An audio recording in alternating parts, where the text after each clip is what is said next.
Hi, watch out, welcome back. Okay, today I'm afraid again it's me, you and the camera. Penny Pit Stops at work. It's a Saturday and I've got the day to do some stuff on the project. Now, Project Kawasaki Street Fighter. This is going to be one of those typical projects that goes backwards and forwards. You have to put things on, take them off, you know, it's like with the rubber hosing stuff we did. You kind of have to test fit it all and then take it off. So it's a bit of a long-winded thing. Today what I've got to do is get an exhaust on the bike. I've got to get it on there and run the motor up so that I know it's all sealed and I can run the engine. The reason for running the engine is going to change the radiator. The reason I need to change the radiator is because it's knackered. You've seen it, it's all pitted and corroded. It's got so many bent over fins, it's just not going to cool properly. And I also want to lose the expansion box, and that means switching over to Evans waterless coolant, as my mate Doug suggested. Now that's a great way to do it. It means you don't have to have a header tank or an expansion bottle whatsoever. Yeah, you can get little dinky alloy cool ones. There's nothing like having nothing at all, just stripped. The minimum, that's what it's all about. And the coolant as well, it is an upgrade as far as performance because it works better, keeps the bike running cooler. So I've got to be able to run the engine up to fan temperature so that the thermostat opens and I can drain the whole coolant system down and blow it through with an airline. You have to blow the water out, dry the internal system, and then you can put the Evans stuff in. There's a flushing agent that goes through first that takes all the water out. It's a hydroscopic stuff that gets rid of all the water. You then blow that through with an airline. It's a long old process, and it will be a video, maybe even two, so that any of you that want to use that Evans waterless coolant, you will be able to do it once we've done it. That's if we do it right. Okay, so once that's in, then I can run it and then I can move on to fabrication, which is what I want to do.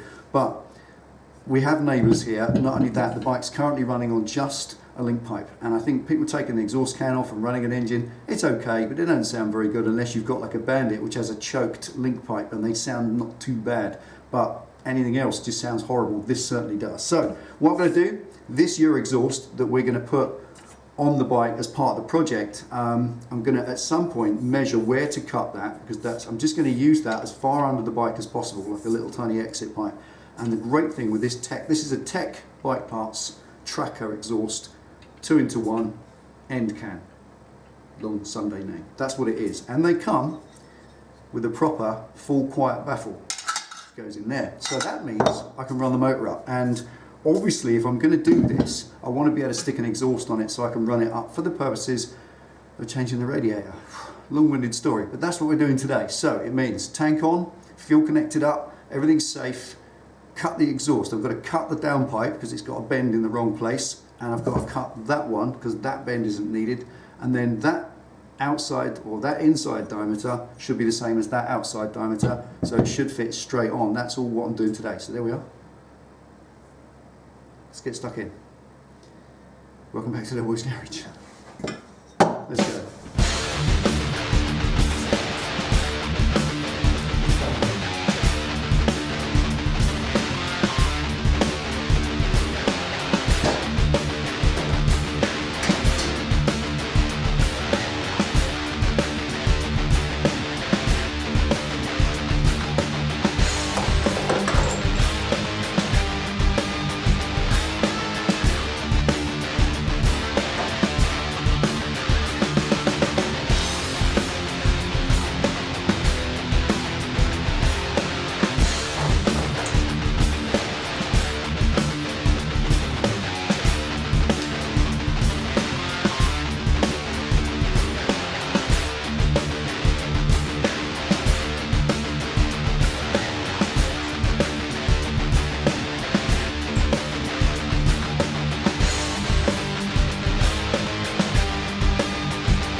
That's it all connected up.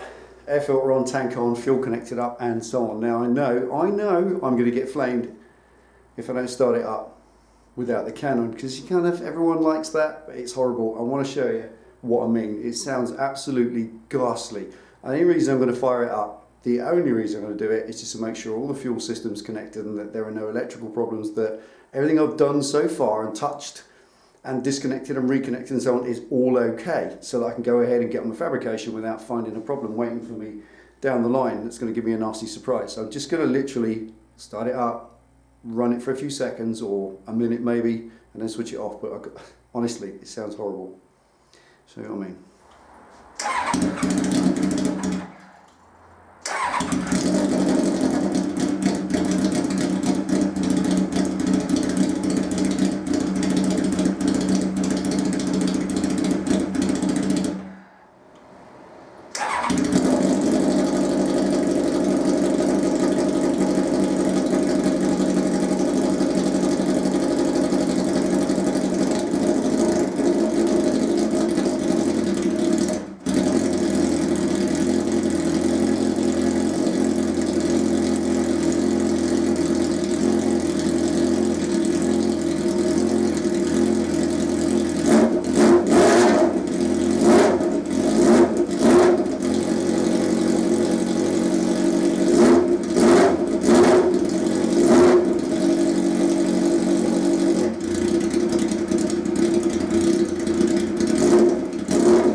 Horrible, just horrible. There you go. All right, here we are. Here's the task, and that can is going on that bike. I don't want it any. Obviously, that's too long. So this can, this section of the pipe and this section are where I need to cut. I need to cut somewhere along there and somewhere along here, because my desire is to get this right underneath.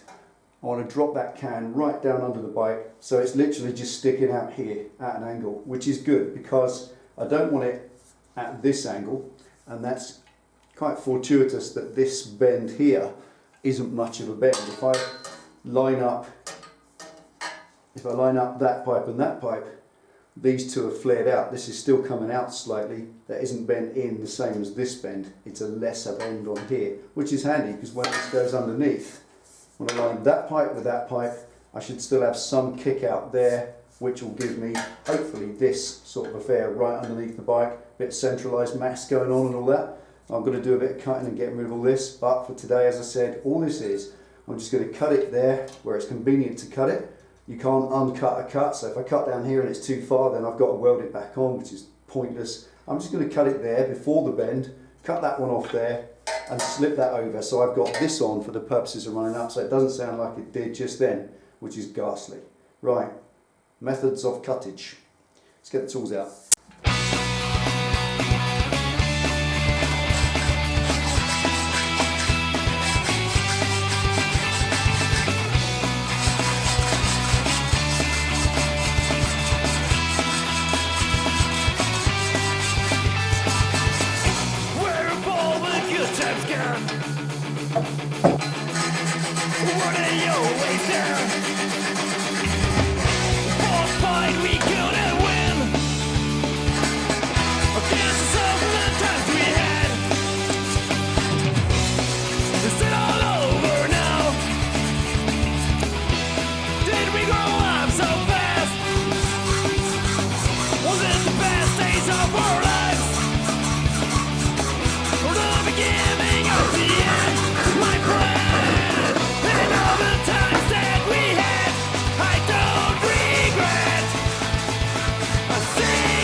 the years just make you older.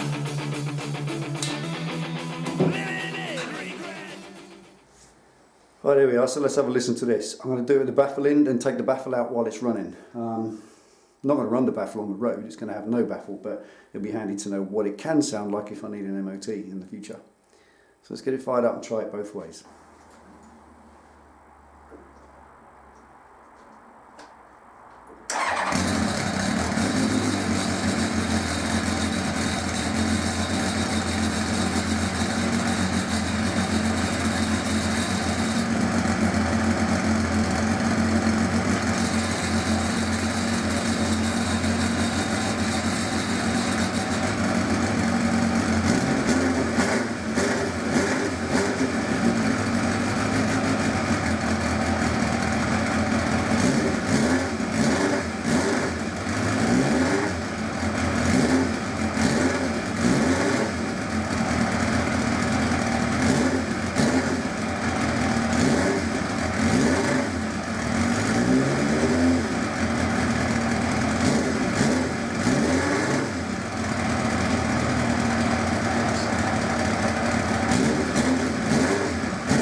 That's a little bit better, don't you?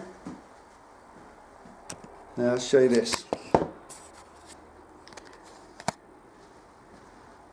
That with the baffle in, like that. And I'm not faffing around today, but there's also a little dB killer which TEC make, which kind of goes in and just reduces it a bit apparently, but to be honest, that is awesome. Just like that. A far nicer sound, far nicer. And this joint, just kind of fortuitously, is absolutely perfect. There's no movement there, nothing. That's sealed. It's not even blowing because there's so much of that overlapped. There's no blow on that whatsoever. So it's just a sheer chance that this TEC exhaust fitted this micron downpipe. Just a lucky outcome. Right, that's it for now. Let's get tidied up.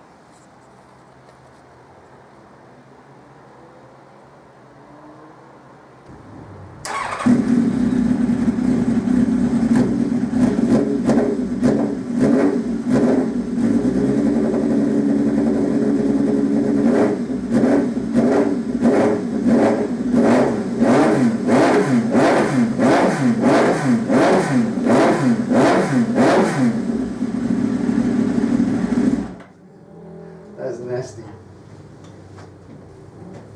Alright, so that's that done. Now, all I've got to do with this now is get the radiator on, then I can get stuck into fabrication. Two things have been good today. Getting that in there means I can run the baffle or silencer, or this thing I mean to say, so that when I'm running it in here, it's not rattling everything off the walls, and obviously it's not upsetting the neighbours 15 doors down. So the most important thing is to get that ready so I can run the motor up for the coolant change, because you run it up to temperature, change it, then run it up to temperature again. So there's a lot of messing about, and I'll be doing that sort of at the garage doors for sort of safety of fumes.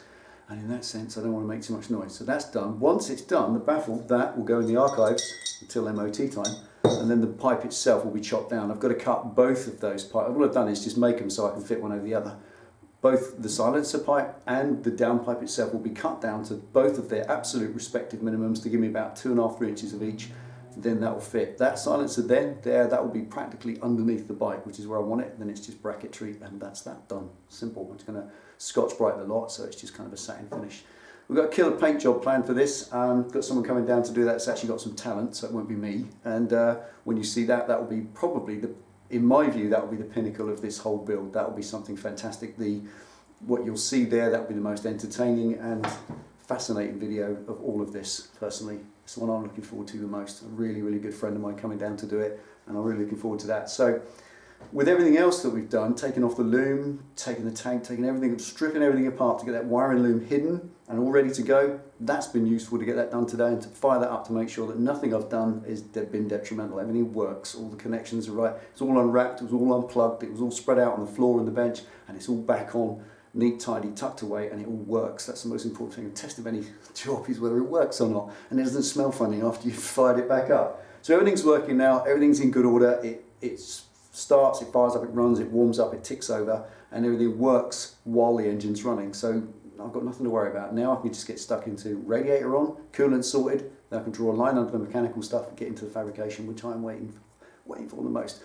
The tailpiece I'm saving to last. I'm going to make a sheet metal tailpiece, just order a big sheet of steel and make it, get some hammers and a sandbag, and I'm going to make something rather amazing, or rather rubbish, however, you'll see it. That's the most important thing. Right, so I'm going to leave you with the wall of friends. Now if you've just tuned in, you know what that is. We have a little bit of a habit here. If you've got a number plate, if you've got a country that puts the name or place you're from on the number plate and you don't want it, if you've got a spare one, garage wall, under the bench, just chuck it over. Give us a contact, we'll give you a land address, and we put them on the wall so you can see where you're from and we can see where you're from too. And then we show pan down at each video so you can see a little bit of what the diversity of where we are viewed from. We're still missing loads of plates from around the world. We get loads of contact from India and we haven't got any plates in there. So I'd love a number plate from India. If you guys are allowed to send them, get us a contact, we'll get you a land address, stick it in the post. And that goes for any other country who's still got nothing from South America, which is pretty amazing because we have loads of viewers in South America. We get loads of contact from you.